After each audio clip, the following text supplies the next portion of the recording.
making myself a lovely cup of tea. And it's just right. But wait a minute. I like my tea sweet. And I'm almost out of honey. Oh, what to do, what to do? I might have to go to the store and buy some more.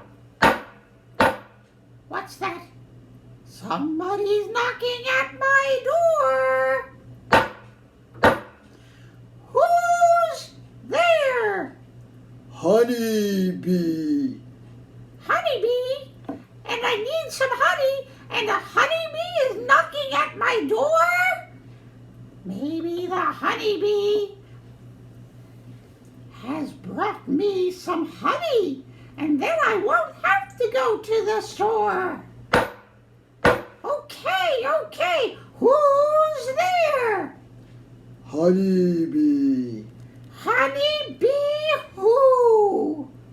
Honey, be a dear and open the door, please.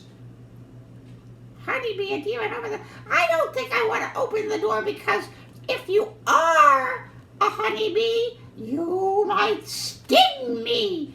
I think I'm just going to wait and get my honey at the store.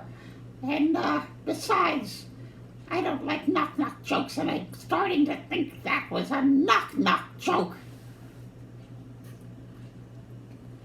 Luckily, there's enough honey for my tea today.